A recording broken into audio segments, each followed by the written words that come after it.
I felt it in. No time for the doubt, they counted me out, I'm getting it in, yeah. No time for no loss, I'm paying the cost, I'm in it to win, yeah. Refuse, mine, it can't be diffused. If you ain't thinking the same, then we playing by different rules. You can't see the vision, we living at different views. Until we complete the mission, keep getting up, never snooze. I walked a mile in my shoes, had the mind of a fool, chasing diamonds and jewels. Trust me, I was confused. Started minding my business and used my mind as a tool. Ended up finding my purpose and found the time to get to it. They told me I couldn't do it, they told me I couldn't make it. They sold it, could never break it. That's sadly mistaken. I need a piece of the pie, I want it so bad I can taste it. They told me like told me, keep on running, toes they gon' take them. Refuse to lose, built to win, applied myself, I felt it in. No time for the doubt, they counted me out, I'm getting it in, yeah. No time for no loss, I pay for the cost, I'm in it to win, yeah. Refuse to lose, I'm built to win, apply myself. Welcome back to CTC. I'm your gracious host, Carl, and I'm back for my week 5 preview. It is Saturday morning. I am off, and I got some. I remember, if y'all remember in the group chat, I told y'all I got some surprises, some surprise shirts. I wore one. I forgot to show the actual graphic though. You probably couldn't see it, but I got another one on for me right now. I got it from Fanatics. Shout out the Wolfpack. Shout out Coach Jeff Choate, man. So I got the Nevada Wolfpack shirt, man, because I am a fan. Not a fan, but, you know, I'm rooting for y'all. I root for the underdogs. I'm rooting for y'all this year. Got a big win against Eastern Washington last week. So I root for y'all, but we're going to get into this week 5 preview. But before I do that, got to shout out the other shows on the network. Got to shout out shows like The Main Show featuring Joe, Tomo, and Dave. Monday, Tuesday, Thursday, Friday, 7 o'clock. We got BWT, Baseball with Teddy. All your baseball content through there. Shout out the Yankees again for winning the AL East. Shout out my Tigers. Shout out my Tigers for winning. For winning last night, won. Going against Garrett Crochet, not even caring, getting the job done. We won. We got in the playoffs and put the icing on top. We give the White Sox the loss to be the worst team in MLB history. So shout out. We got FFC, Fantasy Football with Coach Coombs. All your fantasy football, NFL content. You can catch that there. We got Dave's Doghouse, highlights and lowlights of sports. Catch that with Dave. Kings Talk with Joe Jordan. All your Sacramento Kings talk recaps. Seasonal updates. Off seasons. Things like that. Through Joe. RBO Real Ballers Only. NBA content featuring Vaughn, who is, I'm not going to say when, because that's for him to say, but he is going to start his NBA previews really soon, so be on the lookout for that. Then we have Indie Red Corner, a boxing show featuring Ty, Ricky, and Tomo. All your boxing news, updates, fight recaps through there. And we have Unfazed featuring AJ and JJ, AJ and Joe. You catch that show Tuesdays, 9 o'clock Eastern, 8 o'clock Central. There's been a lot of football talk going on there. And I believe that's all the shows we have to offer. So please like, comment, share, subscribe. It helps my channel, CTC, by the way, Refuse to Lose Network. And it helps all the channels on the network grow. And if you like what you're listening to, stick with us. So let's get into these Saturday previews. Shout out my boy Cardo. He said, I need a parlay, bro. I told y'all, after I'm done with the show, I'm in the parlay chat. Just got to get through this first, and then I'm right here. We're going to start off with Kentucky at Ole Miss. Oh, I'm on Friday. I turned the page. Kentucky at Ole Miss. Ole Miss comes into the game as 15.5-point favorites. 12 o'clock on ABC. Now, this is honestly Ole Miss' first real test. Now, some might say Wake Forest was one. I didn't view Wake Forest as a real test. I know Wake Forest is a pretty decent offense, but defensively, not really. This is the first real test for Ole Miss on the season. Now, if you're new to my show, the way I do my previews, I do 5 keys for each team to try to win the game, and then I give a winner. So for Kentucky has to put pressure on Jackson Dart. Jackson Dart, honestly, to me, is the heart and soul of this offense. You got to put pressure on him, got to get him off his spots. You got to establish the run, whether that's Chip Trainium, whether that's Brock. Somebody has to establish the run for Kentucky. You got to win clock control. They got to control the ball, keep this Ole Miss offense off the field. That's one way to stop a high-power offense is to keep them off the field. Got to force some turnovers. You got to force multiple turnovers because you don't want this to turn into a shootout if you're Kentucky. You're going to want this to be kind of not a low-scoring game, but I would say mid to low-scoring game, because if you let this become a high-scoring game, you're not keeping up with Ole Miss when it comes to a shootout. You gotta get touchdowns, not field goals. Field goals not gonna cut it in this game. Yes, I know you can say, well, Carl, they got field goals against Georgia and they almost won, but I think Ole Miss offense is more high powered than Georgia's offense, and I think Georgia's defense is good enough to where, basically what I'm saying is Ole Miss offense is more high powered, so that's not gonna cut it. And I think Kentucky was at home. This is in Oxford, so that's also a difference there. Now, if you're Ole Miss, you got to contain Brock Vandagriff. You cannot let him beat you with his legs. He did a good job of that against Georgia. He did a good job of it last week against Ohio. Can't let him get outside that pocket or run. And you got to contain his legs. You got to force Kentucky behind the chain. So keep that offense off schedule. If you keep forcing Kentucky to be consistently in 3rd and 8s, 3rd and 9s, stuff like that, it'll be easier for you to get off the field. I know Brock Vandagriff has been playing well lately, but I don't think he'll consistently convert 3rd and 8s and 3rd and 9s. Feed touchdown Trey Harris. Y'all know that's my guy. Touchdown Trey, man. Feed him the rock. Got to establish a run with Parrish and Ulysses Bentley. I think is still there. I'm blanking on the main running back I'm thinking about. Oops, my charger. I'm blanking on the actual running back I'm thinking about right now. He was there last year when Quishon, but I don't know. I'm blanking on his name. I'm sorry. I didn't write it down, but I'm blanking on his name. And then you got to make Kentucky have the score. Like I said, if Kentucky gets into a shootout, they're not going to win this game. You're not going to keep up with Ole Miss. But with that being said, my winner is Ole Miss. I think Ole Miss does win this game. Now, 15.5 is a lot of points. I don't know what to tell you about that spread. It's kind of nasty. I kind of stay away from it. But I am taking the Rebels to win this game. Like I said, man, I think Ole Miss can score on Kentucky. I think they can score a lot, and I don't think Kentucky keeps up in that category. I also think Ole Miss might be able to force a Brock Vandagriff turnover. But yeah, man, this offense is just way too high powered, in my opinion. And if Jackson Dart in this offense is what we think they are, then they're going to have to show it today. Ulysses Bentley is there, by the way. Oh, Rashad Amos only has 8 carries. That's what I was thinking about. But yeah, I'm going with Ole Miss. The next game we have Oklahoma State at Kansas State. And yes, Rashad Amos was not there last year, but that's what I was thinking about. He came over from Miami, Ohio. Oklahoma State, 20th ranked Oklahoma State at 23rd ranked K-State. Oklahoma State and K-State both coming off losses. Oklahoma State lost to Utah. Kansas State got beaten badly by BYU. Kansas State is 5.5-point favorites at home. 12 o'clock on ESPN is how you can catch this game. Now, for Oklahoma State, you got to establish Ollie Gordon. I keep saying it.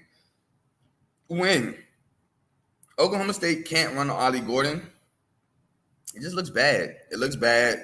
Arkansas did a really good job. They just found a way to blow the game. And then last week with Utah, it just did not look good either. They got to get Ollie Gordon going. You got to be physical up front. And that's on both sides of the ball. You got to be able to win in the trenches if you're Oklahoma State. Contain Avery Johnson because he has been killer with his legs. But BYU actually did a good job with Avery Johnson last week. Get off the field on 3rd down. That's been a lot of team problems with Kansas State, especially with the Arizona game. They couldn't get off the field on 3rd down. But, again, BYU did an extraordinary job with that. And contain DJ Giddens, who is honestly, in my opinion, the best player on this Kansas State offense. He can catch the ball in the backfield. He run the rock really well and really hard runner. So you got to contain DJ Giddens. If you're Kansas State, you got to get Avery Johnson moving, run him. He's just so dangerous when he's running, even whether it's running out, getting outside the pocket, whether it's a designed run. He's just dangerous with the ball in his hands, and he's moving.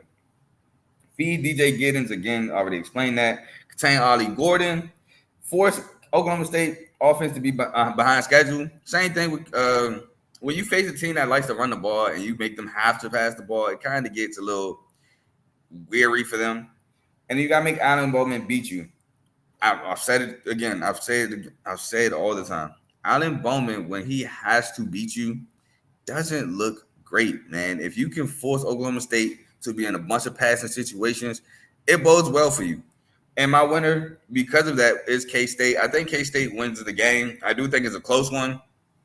The reason why I'm picking K-State is because I think they handle being off schedule a lot better than Oklahoma State. I think even if you force them in third and longs, they'll convert at a higher rate than Oklahoma State will. They'll look better if DJ Giddens isn't as involved compared to if Ollie Gordon isn't as involved with Oklahoma State. So I'm going to rock with K-State. Plus, this is also a revenge game. If you remember last year, K-State, Will Howard threw, 3 picks last year at Oklahoma State and ended up losing primetime during the weekday. This is kind of revenge for K-State. They want to revenge for the loss last year. Then I think, honestly, last year was Ollie Gordon's breakout game against Kansas State. So he's not catching them by surprise. I think K-State wins this game. Moving on to South Florida at Tulane. This was one of my favorite games of the week. South Florida coming in this after a loss to Miami. Tulane actually won last week against Louisiana Lafayette. So the Raging Cajun. This is a big American Conference game matchup right here. To me, this pretty much, with Memphis losing, especially, this is for like number 1 seed implications in the American Conference. I think this game will loom large later on down the line. So we got South Florida at Tulane. South Florida has to get to Darian Mensah, extraordinary freshman quarterback, but you got to get to him, get some pressure on him. Get the ball to Sean Atkins, their best player, in my opinion, on that offensive side of the ball. You got to give him the ball. He did well against Miami, one of the few bright spots against Miami. Besides that, defense is being opportunistic earlier on in the game. Later on, it didn't look so hot. But we continue. Have to establish the run, whether it's Byron Brown, whether it's Tyron Keith, whether it's why am I blanking on the other running back? God. I didn't even write Tyron Keith with Byron Brown down. I'm just blanking on stuff. But whatever. They got to establish the run as I look this up. You got to contain Mekhi Hughes. Mekhi Hughes is the heart and soul of that Tulane offense. Now, I know Darian Mensah is really good. You got Mario Williams on the outside. You got some threats. But Mekhi Hughes is the engine that gets that Tulane offense going. And you got to stay opportunistic. I think last week broke the streak of 2 turnover games that the USF defense had. But you got to start that streak back up if you're USF. If you're USF, you got to be able to start that streak back up. Now, if you're Tulane, don't get turnover happy because this defense will force you to get turnover happy. Joyner. No, Kelly Joyner. It was Naquan Wright who I was thinking about. Got to establish Naquan Wright. Don't get turnover happy because, like I said, this defense will force you to be. You got to run Mekhi Hughes, already discussed. Stop the USF run because USF, a lot of people think USF is a passing team. And they can pass the ball, but they love to run the ball. If you look at the carry distributions, you got Byron Brown, the quarterback, with 60, Kelly Joyner with 36, Naquan Wright with 39, and Tyron Keith with 23. They run the mess out the ball. And then Byron Brown only has 114 passing attempts. Also, Byron Brown, the injury you got to look out for that. It was a couple injuries I was looking forward to. Like I'm just going a little side note real quick. I was looking to see if Daquan Finn was back for Baylor or if Quentin Sawyer, not Quentin Sawyer. Shout out my boy Quentin Sawyer. That was my old mentor when I was in college. But Sawyer Robertson, I was trying to find an injury to see if Sawyer Robertson would start or is Daquan Finn back. Couldn't find anything. I was trying to find injury news on let me see my preview because somebody was hurt at quarterback. I was trying to find injury news on. Oh my God, why can't I think about the quarterback name? Either way, I was trying to find injury news with somebody else and I couldn't find it. And it's probably won't come. Oh, Connor Wegman. Trying to find injury news on Connor Wegman and I couldn't find it. So I don't know. All I saw for Connor Wegman was he's a game time decision. So I don't even know if he's going to start or if it's going to be Marshall Reed. But again, Byron Brown, I will watch it. I think he's playing. I mean, I didn't really see nothing. I'm looking again as we speak just to double check. It is a little bit later. So I think he is playing though. But yeah, you got to stop the run. Yeah, I don't see nothing saying he's not playing. So I'm going to just assume that he is playing. All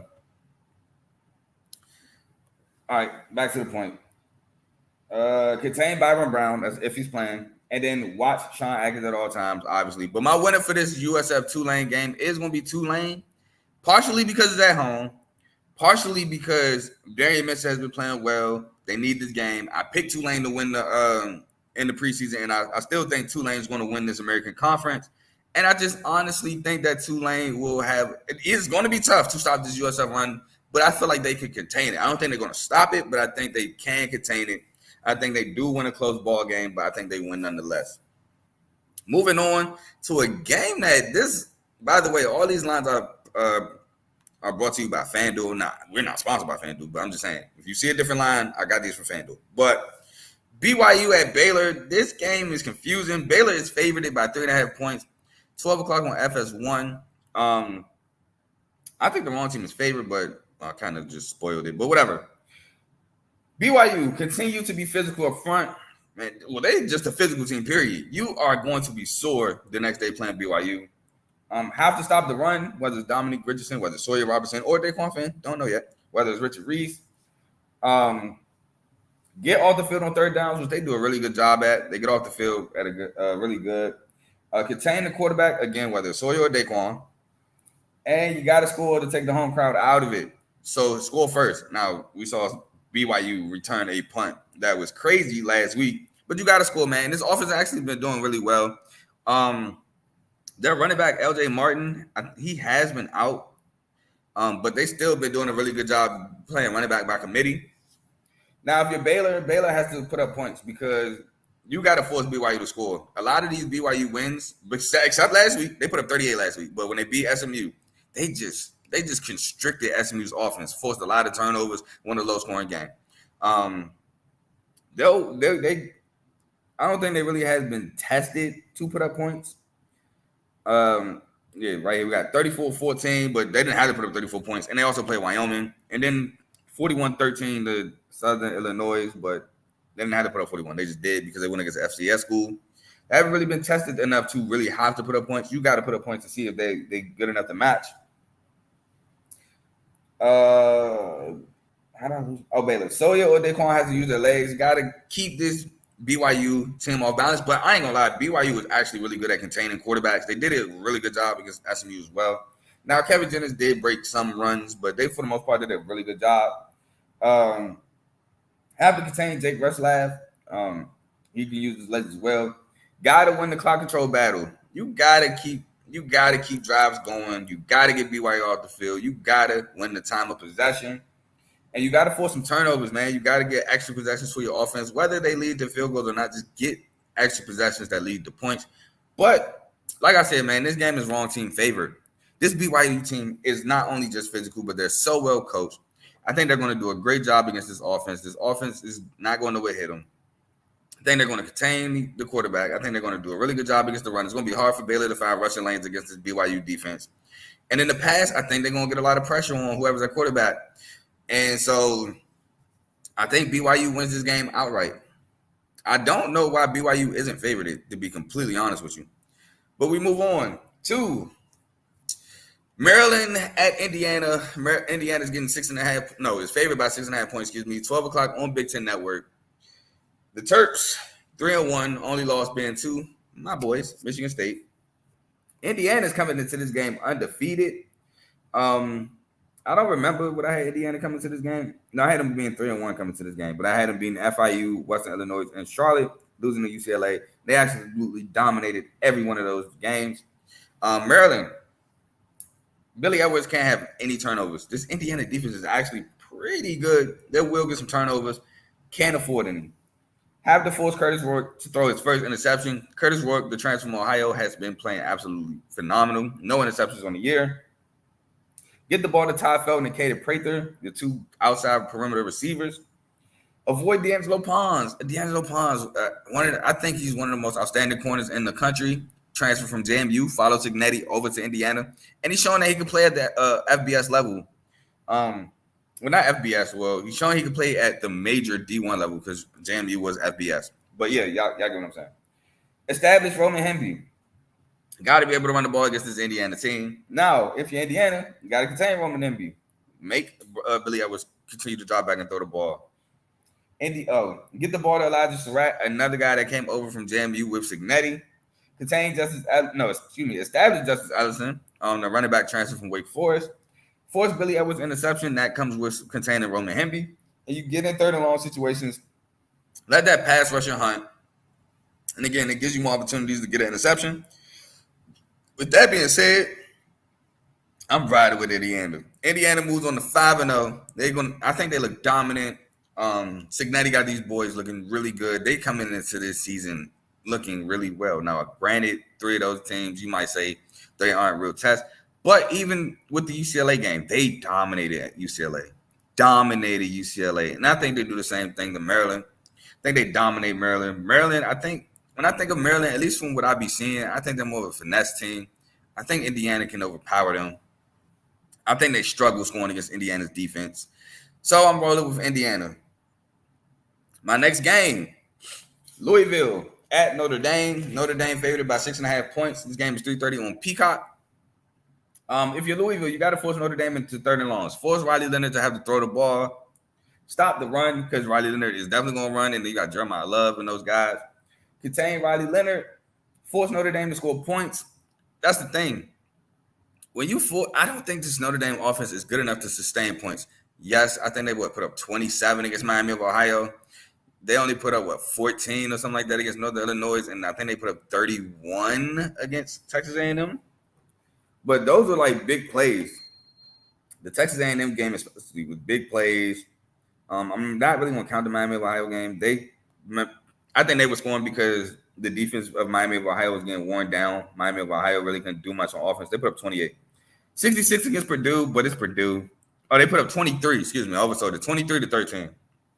So I think you got to force these guys to put up points. Tyler Shuck can't throw picks. Can't throw a pick, man. Setting them up with great field position. You got to take care of that ball.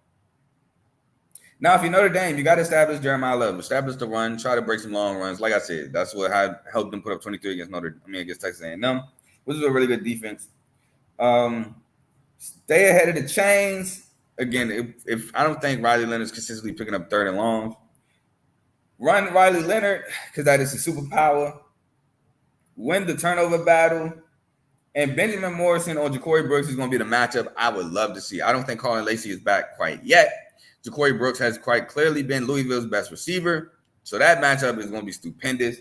But I think I'm rolling with the upset. I'm rolling with Louisville. Now, gambling-wise is an upset, but in the rankings-wise, Louisville's 15, Notre Dame is 16, so technically there's not an update, but I'm calling it upset. I'm calling it upset due to gambling. Rolling with Louisville. Louisville is the more explosive offense. Notre Dame, I don't trust that offense at all. So if Louisville gets out on them, starts scoring points, I don't think Notre Dame is going to be able to answer. Now, it's going to be tough to score in this Notre Dame defense. I do believe that. But we've seen it. You can break plays against this Notre Dame defense. And let's not forget last year. Now, granted, it was in Louisville. But when the rubber needed to meet the road and Notre Dame needed to score points, they could not do it. And I think this offense is worse than last year. So I'm rolling with Louisville. Next, we have Arkansas at Texas A&M. Texas A&M is favored by 5.5 points. You can catch this game 3:30 on ESPN. For Arkansas, you got to run Taylor Green. Taylor Green has been a spark plug that Arkansas has needed. He's actually been really well through the air as well, but got to run him. Got to make Texas A&M score some points. Texas A&M is kind of like Notre Dame to me. If you force them to have to score, it's kind of curtains. I mean, shoot, they put up 26 against Bowling Green. That's not much. 33 against Florida, but Florida was giving up big plays, and then McNeese 52, but it's McNeese State. So this isn't basketball. McNeese State in basketball, hey, that might be a good game.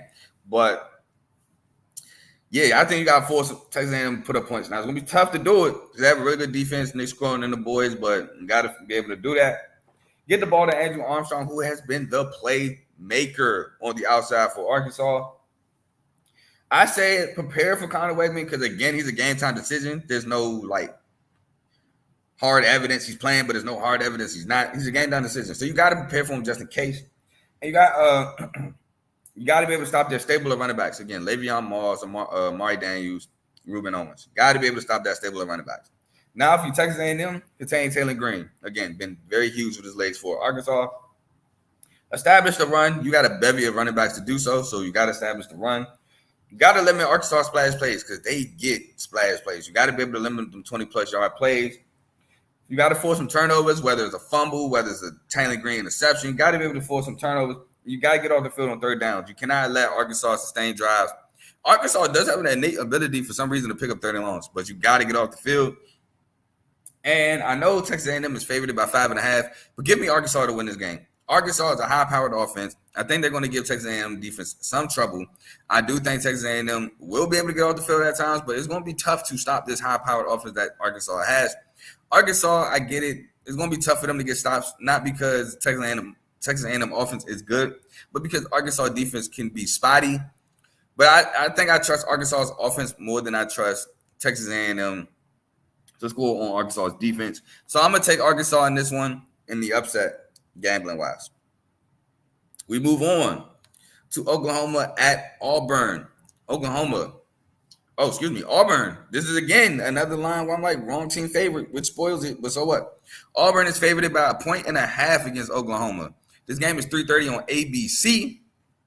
Now, Oklahoma, you got a new starter, Michael Hawkins. He's starting in place of Jackson Arnold. Get him going with some easy throws. Let's get him settled down. He's going to be in a tough, rough environment, loud environment in Auburn. Let's settle him down. He's going to get some really good defense as well.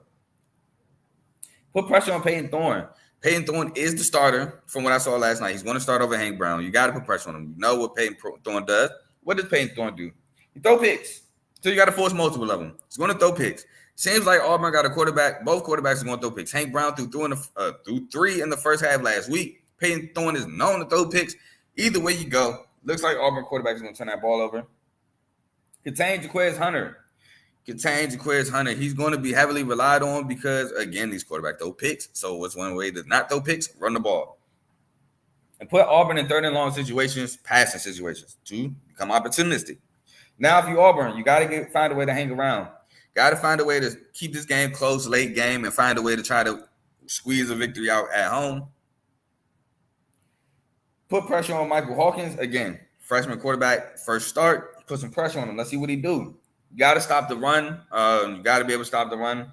You got to Peyton Thorne has to take care of the ball. Again, these quarterbacks for Auburn turn the ball over, and it cost them games. It cost them the game against Cal. It will cost them games. So they have to take care of the football. It cost them the Arkansas game. Got to take care of the football. And you got to win the field position battle. One way to get points easily is to win the field position battle. Starting drives at the 25, the 30, maybe the 20 is better than starting drives at the 2, the 5, the 10. So you got to win the battle of the field position. But I think Oklahoma wins. Again, wrong team is favored. I think Oklahoma should be favored. I get that Auburn's at home, so that probably swung the line. But Auburn, man, they just don't take care of the ball. These quarterbacks put the ball in harm's way. They throw picks. And Oklahoma, they have a really good defense. Brett Venables is probably going to send some exotic stuff at Peyton Thorne to force him to throw a pick. And I think Oklahoma just wins the game. Next, we got Colorado at UCF. Going to be a good one. 3:30 on Fox. UCF is favored by 14.5. If you Colorado, not saying that they are going to do this, but they have to find a way to contain the run. And who leads that running game? None other than R.J. Harvey, the dynamic running back for the Knights. Got to make KJ Jefferson beat you with his arm. I just don't trust KJ Jefferson to beat anybody with his arm. I haven't trusted it since last year with Arkansas. I don't trust it this year. They found a way to win that TCU game, but I feel like that was more so TCU melting than UCF winning. Colorado has to protect Shador. He's been getting banged up. Got to find a way to keep him upright.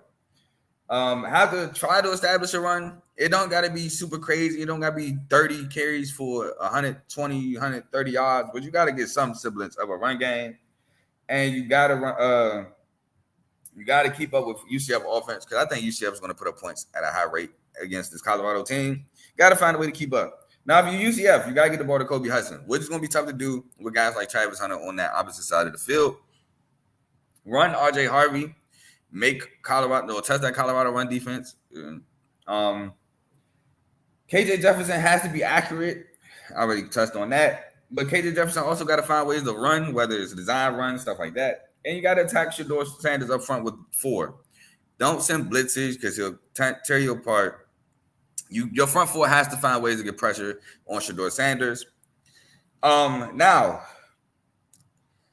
I'm going with Colorado. I'm sorry. I'm going with Colorado to win this game. I'm going with Colorado to win the preseason. I'm so far on schedule with Colorado. In my preseason update, I had them being 3-1, winning the 3 games they won and losing in Nebraska. I'm going to keep with my preseason prediction. I think Colorado could put up points with this UCF offense. I think KJ Jefferson is prone to throw a turnover, especially with guys like Travis Hunter and Preston Hodge and Simon Craig on the opposite side of the ball. Trevor Woods. I think he's going to be prone to turn the ball over, and is going to loom large for Colorado's momentum. Give me Colorado to win this game. Next, we got what could be potentially Mountain West Conference championship preview. We got Fresno State at UNLV. Now, UNLV is dealing with the Masaluka thing. Masaluka has entered the transfer portal. He will not play for the rest of the year. He will redshirt. I spoke on that situation on Twitter. I'll just speak on it briefly here. If what Masaluka is saying is true, that they promised him $100,000 for him to transfer, and that's the only reason why he transferred, and then turn around, he only got $3,000, I stand with Masaluka. I'm not calling you a quitter. I'm not saying you should play the season out. I'm not saying none of that. I'm saying you did the right thing. You need to leave. And anybody saying otherwise, you go to work, you work your job, you get paid for 1 day instead of the 2 weeks that you work, and then see how you feel.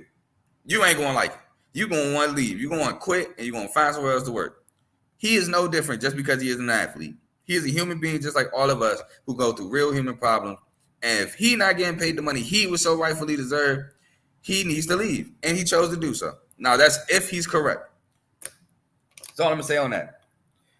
UNLV is favored by 2.5 points despite the Masaluka news. That didn't even swing the line for real. I think the line was at 3.5 before he announced it. This game is 3:30 on FS1. Now, if you're Fresno State, Mikey King has to take care of the football. This UNLV defense, they got some picks against Jalen Daniels, but Jalen Daniels has been turnover happy. They got some picks against Donovan Smith, another turnover happy quarterback this year. They're looking to be opportunistic. Know where Ricky White is at all times. Ricky White, the best receiver on this team, but the best weapon on this team. Another guy to know where he is at all times is Jacob DeJesus. Got to know what Jacob DeJesus is. You got to stop the UNLV run, whether it's Jaden Thomas, Jacob DeJesus might get the ball, all these guys. You got to stop the run. And you got to establish Malik Sherrod. You got to establish your own run game. Establish him. Establish Elijah Gilliam. Try to run the ball on these guys. And if you're UNLV, you have to rally behind the Saluka situation. The teammates have to rally. Understand that Saluka made a business decision. It's business. It's not personal towards us. Let's rally around. I think they're going to rally around Malik Hodge, Malik from Campbell. By the way, I remember watching him with is it Mike Minter? That's the head coach at Campbell. They played some Sunbelt school, and they did a pretty decent job. And he did all right. But he's got better talent now than he did at Campbell. Got to rally around him. Force Mikey King to throw some interceptions. Get the ball to Jacob DeJesus. Got to find a way defensively to stop Mac Delania and Jalen Moss. 2 terrific receivers for Fresno State. And if Malik Hodge is starting, he has to use his legs. But I ain't even write a winner for this game. So my winner for this game will be Fresno State. I think Fresno State wins this game. I like Mikey King. I think this Fresno State defense is better than what it gets the credit for. I think it will be not a low-scoring game, but the under was 52.5. I think it dropped up 49.5. I'm not touching it there, but at 52.5, I was prone to take it. I think Fresno State just got the better offense. Even with Saluka, I think Fresno State had the better offense. I think Mikey King takes care of the ball. I think he wills them to a victory. And I think they just got a lot of weapons that's going to be tough for UNLV to stop. I get UNLV got some good Power 4 wins. They do. But I think Fresno State is a really good team. So I'm rolling with Fresno State and a close one. Next, we got our late night games. First up, we have Stanford at Clemson. Clemson favored by 22.5 points. Now, I really picked this one because Stanford has been surprising, and this is a big ACC game. Stanford, I think they're currently 3-1 with the only loss to TCU, if I'm not mistaken. Clemson is also Clemson I think is 2-1 with their only loss being to Georgia. 1 second. They're both 2-1. Excuse me. I thought Stanford played 4 games. They played 3. Both teams 2-1. One loss to Stanford to TCU, and then one loss for Clemson being to Georgia. I think this is a nice little ACC matchup. Now for Stanford, got to contain Cade Klubnik's legs. We saw last week off the break he had a 55-yard touchdown run. He can run the ball. Ashton Daniels got to protect the football. He do have some boneheaded plays. You cannot do that against this Clemson defense. Got to protect the football. Got to contain Phil Maffa, the running back for Clemson. Force Clemson into passing situations. Again, I'm quite literally not sold on Cade Klubnik as a passer. I think he's doing better this year, but as a passer, man, I'm not sold. I'm sorry. Get the ball to Alec Ayominer, their best player. I think the best player on the team in Alec Ayominer. Now, if you're Clemson, you got to stay ahead of schedule. I don't like Clemson to be in a lot of passing situations. You got to run Phil Maffa. Got to stop Alec Ayominer, which Avion Terrell, I think, will be on Alec Ayominer, the brother of AJ Terrell. Force Stanford in passing situations. And then you got to win the turnover battle, man. Like I said, man, force Ashton Daniels to have them boneheaded plays. And I'm rolling with Clemson to win this game, which was pretty obvious. So I'm not really going to explain why. I just think Clemson's going to win the game. And I think 98 to 99% of America think Clemson wins the game, the 1% being Stanford fans. So I'm not really going to explain why I'm taking Clemson. Next, we have a battle of top 5 teams. We have the number 2 ranked Georgia Bulldogs at 4th ranked Alabama. Georgia's road favorites by 1.5, so almost essentially a pick 'em. 7:30 at ABC Network is where you can catch this game.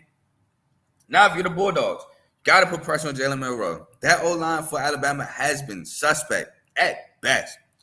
Get to the quarterback. Don't allow him to break the pocket. So what I mean is, while you're rushing, you still got to hold your contained lanes, but get there, get to the quarterback, get him on the ground. Got to establish Trevor Etienne against this Bama defense. Carson Beck got to take care of the football. He's been doing a pretty good job of. Don't allow the Ryan Williams deep ball. Ryan Williams averages at least one splash play a game. Can't allow that to happen.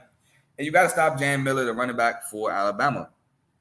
Now, if you're Bama, you got to run Jalen Milroe. You got to run him. You got to keep this defense off balance. Have to protect them. If they playing in your backfield, it's a wrap. It is a wrap. You got to establish Jan Miller to open up the passing lanes, to get that defense coming down so Ryan Williams can burn them over the top. You got to force some turnovers. You got to force turnovers against Georgia. Excuse me. Oh, no, I got hiccups. Got to force turnovers. And you got to win the field position battle because I think this is going to be a battle of field position. And I think points are going to be in a premium in this game. I don't see this being no 35-28, 35-31. I see this being like a 2017, 21-17, maybe a 24-21 at the most. And my winner is Georgia. Main reason, Alabama's O-line. That front 5 for Alabama on offense. It's very, very sketchy. And I think Georgia's going to take advantage of it. I think Milroe is very dynamic. He can kind of get himself out of some situations, but he's not going to get himself out of a lot of situations. And the O-line for me is the main reason why I think Georgia will win this game. Next, I get it, though. Before I move on, I get it. Georgia is under Kirby Smart, 1-5 against Bama. But that was Bama with Nick Saban. Nick Saban is gone. And for Michigan State ties. But Nick Saban is gone. Kalen DeBoer is a great coach. Do not get me wrong. But he's not Nick Saban. Kalen DeBoer is a great coach. He's just not Nick Saban. So I throw that 1-5 record out the window this week. Now, moving forward against Bama. And I'm going with Georgia. Next, we got a battle of the top 20. 19th ranked Illinois, which who would have thought Illinois would be 19th in the country around this time of the year? Not me. I ain't going to lie to you. I'm not going to lie. Did not think they'd be ranked 19th in the country ever this year. At 9th ranked Penn State. Now, Penn State is favored by 17.5 points. Illinois, they have to stop the run. Can't let Nick Singleton and Katron Allen make Penn State job easy, which I think they did a pretty decent job to start the game last year. Last year, man, was just Illinois did so good to start the game, and they just couldn't turnovers by Luke Altmaier, couldn't score on great field position. It was just bad. Contain Drew Allard, can't let him use his legs. Luke Altmaier has to continue to be mistake-free. He has no picks through 4 games. 10 touchdowns, no picks. Would not have seen that coming either. Get off the field on third downs. And secondary continue to be opportunistic. This is a very opportunistic secondary. I think Raiola had 2 picks last week. Then the secondary had 3 picks against Jalen Daniels. This is a very opportunistic secondary. Continue to be that way. Penn State got to force Luke Altmaier's first interception. I think that might rattle him even. In Death Valley, he throws his first pick. That might rattle him. Nick Singleton has to get going against this defense. They got to establish the ball again, make Joe Law's job easier. Contain Caden Fagan, who's absolutely having a good year this year for Illinois. One of the better players on the team. Use Drew Allard legs and then win the field position battle. Same thing. So I think this is going to be a battle of field position. They got to win it. My winner in this game is Penn State, but I think Illinois covers the 17.5. I think this game is actually close. The game should have been close last year. Illinois was not as good as they were last year. I think this game is going to be super close. Pat Bryant has gotten a lot better this year. I'm waiting. I'm still waiting for Zachary Franklin to have that big game at wide receiver. I think it may happen. I know Penn State got some weapons. They got a new offensive coordinator. They have been looking better offensively. I think Penn State wins in a close one, though. Now we move on to Cincinnati at Texas Tech, 8 o'clock on ESPN2. Cincinnati is actually dogs. Texas Tech is favored by 3.5 points in this one. Cincinnati, Brendan Sorsby, continue to be mistake-free, no picks. Got to run Corey Kiner. Have to tackle Taj Brooks, man. And when I say you have to tackle him, that's because, bro, people don't want to tackle Taj Brooks. I said it last year. Not last year, last week. I said it last year too, but last week. He's a guy that wears down the defense. Where the second half come, I don't want to tackle this guy no more. You got to come ready. That mentality can't be like that for Cincinnati. Get the ball to Xavier Henderson and force a Barron more than interception. Now, he's done really well. 12 touchdowns, 2 picks. Great. His 2 picks came against Washington State. And, not even side note, Taj Brooks didn't play that game. So, he's actually looking really well. Just had a blemish against Washington State. Now, if you're Texas Tech, you got to run Taj Brooks. Got to force a turnover because they haven't really been turning the ball over for Cincinnati. Get the ball to Josh Kelly, who I believe transferred from Washington State. Contain Corey Kiner, and Baron Morton has to protect the football. Again, he just had the one blemish with Washington State. But in the battle of the running backs, because I do believe this will be the battle of the running backs, you low-key, let me look real quick with the over-under in this game, because I was about to say something, but if the number too low, I'm not even going to suggest it. But let's see. FanDuel. This odd will be, the number will be brought to you by FanDuel.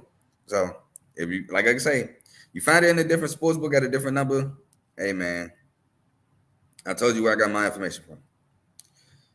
Why would they go to the Bengals first? It's Saturday. I'm tired of the college football disrespect. All right, I should have probably just put Texas Tech in, but we move. 59.5. Oh, I'm loving the under there.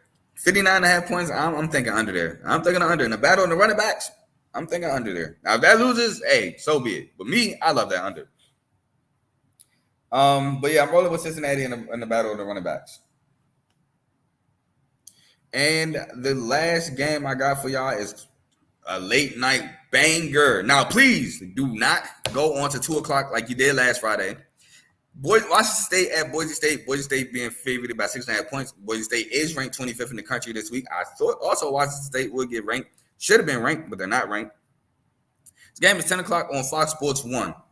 Now, for Washington State, have to contain Ashton Jeanty. Now, the run game was a bit of a problem last week against San Jose State, and you are going against a top 3 back in the country in Ashton Jeanty. John Mateer has to run the ball himself. I think he had over 100 rushing yards, and he's just amazing on the ground as a quarterback. Get the ball to Kyle Williams. Kyle Williams is the best receiver, in my opinion, on the team. He was probably the best receiver on the team last year. Get Boise State on 3rd and longs. You want to kind of get the ball out of Ashton Jeanty's hands as much as possible. How do you do that? Tackles for loss, 3rd and long situations, stuff like that. Even though they could throw the ball screens and all that stuff in put the ball in Ashton Jeanty's hands, you want to get the ball out of his hands. And get off the field on 3rd downs, because that was a major issue against San Jose State. They could not get off the field, which is why I thought they was going to end up losing. I was about to be sick, but we move forward. Boise State, run Ashton Jeanty. Enough said. Contain John Mader's legs. Get off the field on 3rd down as well, because even if you force Washington State in 3rd and longs, it could be as much as 3rd and 10. Their receiver core is so good, I don't feel like they won't pick it up. So you got to get off the field on 3rd downs. You got to force some turnovers, especially if it's like a close game. Force some turnovers, get some extra possessions, and let Ashton Jeanty wear on that defense, Ashton Jeanty. And then finally put pressure on John Mater to force those turnovers. But I think Washington State finally takes this first L. I'm rolling with Boise State only because they got one of the best backs in the country, and Washington State proved that they have a little trouble stopping the run, and it's going to be tough to stop Jeanty. I don't think a team has stopped Ashton Jeanty yet. So because of that reason, I think Boise State wins. Washington State, I think they are going to do a good job through the air. It's just going to be so tough to stop Jeanty. And then you become, it's like, all right, what's more prone for a turnover? Running the ball and fumbling with a top 3 back, or throwing the ball, slinging the ball around? Obviously, slinging the ball around the yard is going to be more prone to turnovers than Ashton Jeanty toting the football. So I'm going to roll with Boise State in this one. And with that being said, we have come to the end of my Week 5 preview. Y'all enjoy some college games. I know I will. Shout out to my grandma.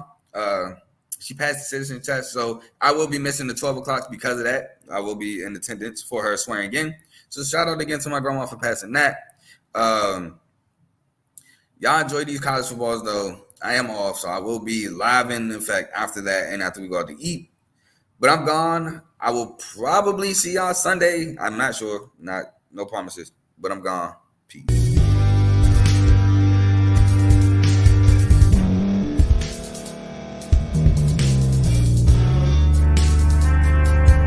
Thank you for staying to the end. If you're watching this on YouTube, please like this video, subscribe, and also hit that notification button so you can be notified next time we put out a video. If you're listening on any podcast platform, subscribe and hit that notification button, y'all, so you can be notified we put out another podcast audio. And last but not least, hit that share button. No matter what you're listening to or watching it, hit that share button and send it to somebody that you know that would love to watch this episode you just listened to. So once again, thank you for staying to the end, and we'll see y'all in the next episode.